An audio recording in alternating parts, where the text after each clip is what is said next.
After Cannae, Rome did not celebrate survival. It waited for Hannibal to appear beyond its walls.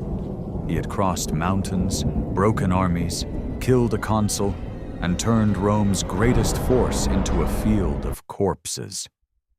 No foreign commander had made the Republic feel so close to extinction. Yet Hannibal never took Rome. The road looked open. The gates stayed shut. That impossible contradiction became his story. For years he remained inside Italy, victorious, hunted, and unable to deliver the final blow. His genius made Rome tremble, but Rome's refusal to surrender would decide who truly won. Hannibal grew up beneath the shadow of Carthage's defeat in the First Punic War, fought against Rome for control of Sicily. Carthage lost its fleet, paid a crushing indemnity, and then watched Rome seize Sardinia while Carthage was weakened by revolt. To the Barcid family, this was not distant policy. It was humiliation written across the western Mediterranean. Hannibal's father, Hannibal Barca, rebuilt Carthaginian power in Iberia, creating wealth, soldiers, and room for a future reckoning.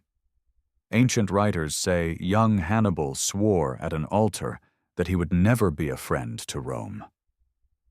The oath may preserve family memory, political theater, or later storytelling, but its meaning fits the life that followed. Hannibal learned languages, diplomacy, endurance, and the difficult art of commanding Africans, Iberians, and mercenaries together. When he inherited command in 221 BC, still in his 20s, he already understood that Carthage could not win by copying Rome. He would have to break Rome's alliances, and to do that he intended to bring the war into Italy itself. The immediate crisis centered on Saguntum, an Iberian city south of the Ebro with ties to Rome and enemies allied to Hannibal. In 219 BC, Hannibal besieged and captured it after months of resistance, forcing both republics toward a confrontation neither could contain.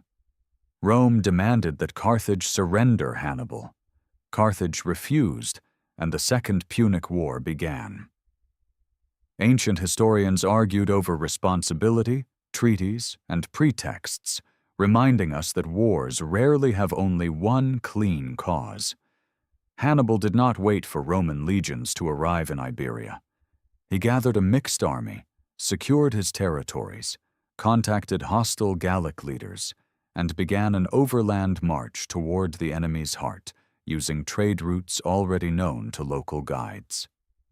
The route crossed rivers, tribal lands, and enormous distances through lands hostile to Roman expansion before the most famous obstacle even appeared.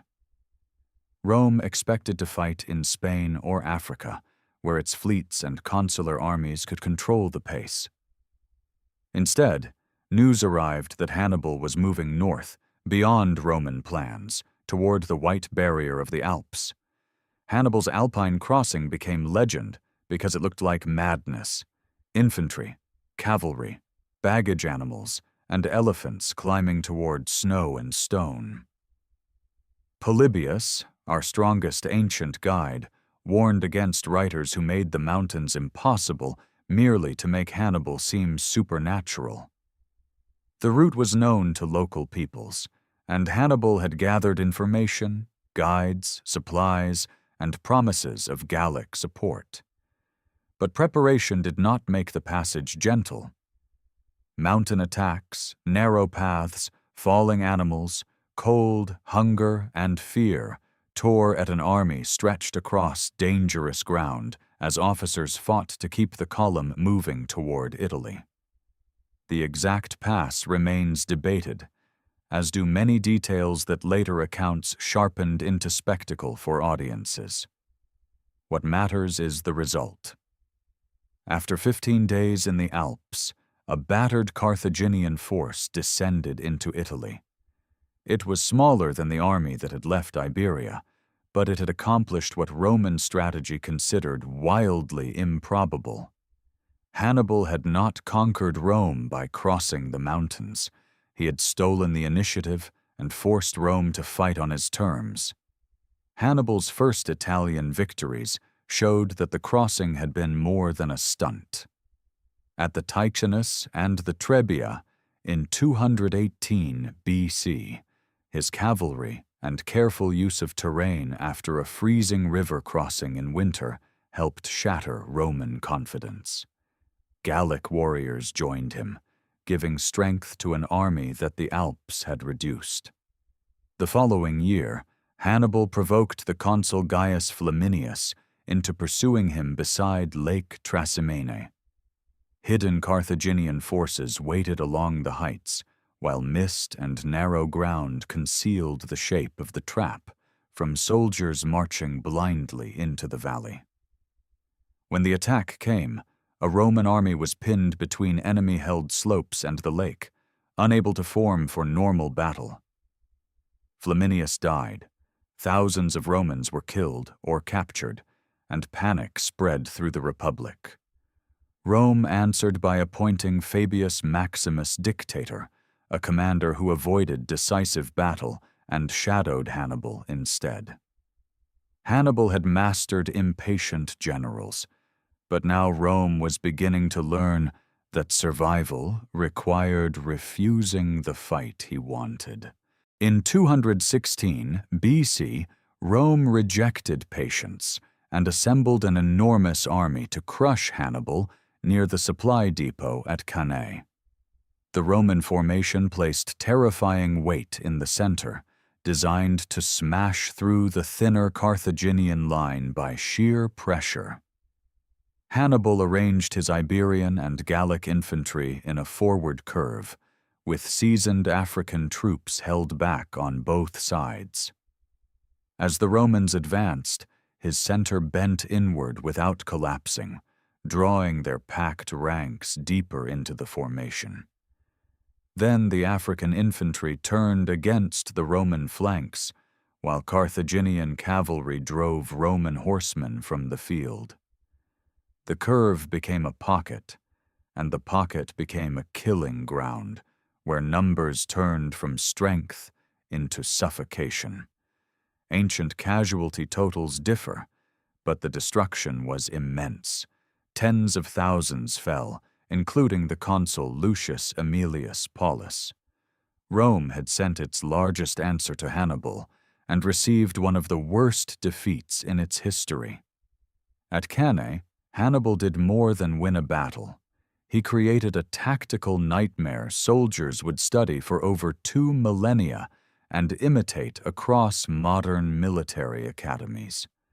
After Cannae, several southern Italian communities abandoned Rome, and Capua offered Hannibal the alliance he had been seeking.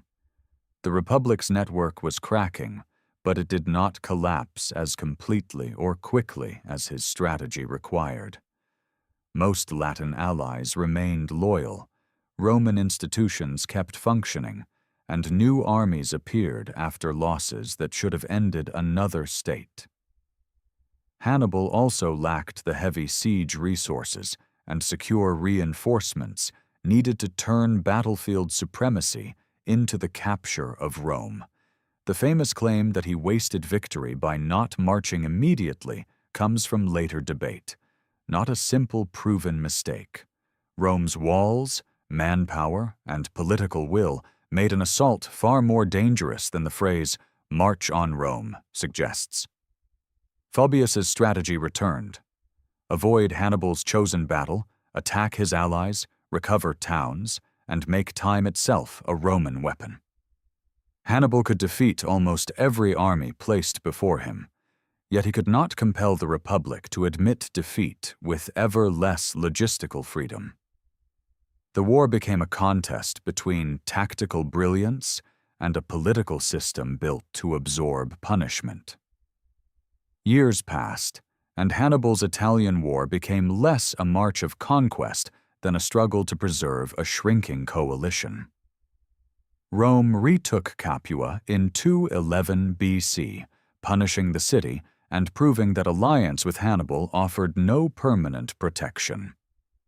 In Iberia, Roman commanders attacked the Barcid power base that supplied money, troops, and strategic depth. The young Publius Cornelius Scipio captured New Carthage and defeated Carthaginian forces through speed, deception, alliances, and relentless pressure against vulnerable positions across the entire peninsula, steadily severing Hannibal from Spain. Hannibal's brother Hasdrubal crossed the Alps with reinforcements, repeating the family gamble. But Roman forces intercepted him at the Metaurus in 207 BC, destroyed his army, and killed him. Ancient accounts say Hasdrubal's severed head was thrown into Hannibal's camp, a brutal message whose dramatic details come through hostile Roman tradition. Whatever the delivery, the strategic meaning was unmistakable. The relief army would never arrive. Hannibal remained dangerous in southern Italy, but the war was moving away from him and toward the city that had sent him. Scipio carried the war into North Africa, threatening Carthage directly and forcing its leaders to recall Hannibal from Italy. He returned after roughly 15 years, leaving the land where he had won his immortality, but not his war. At Zama in 202 BC, Hannibal faced a Roman commander who had studied his methods and secured powerful Numidian cavalry under the hot African sun. The Carthaginian elephants failed to break the Roman formation, and Scipio's lanes allowed many of them to pass through. When the cavalry returned against Hannibal's rear, the battle turned decisively, echoing the mounted blow that had completed Cannae.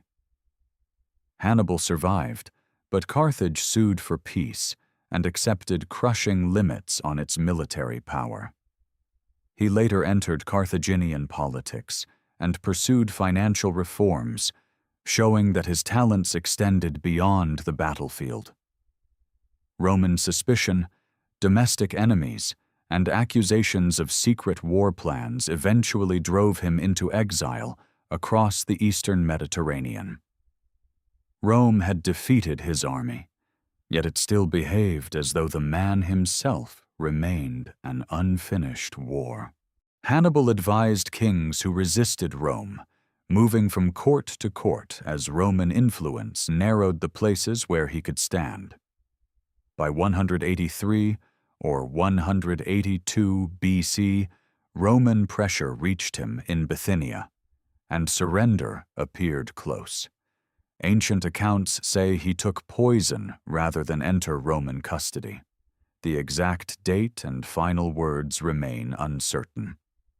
Rome had outlasted the commander who once seemed capable of erasing it after decades of pursuit across 3 continents. But survival did not make Hannibal small.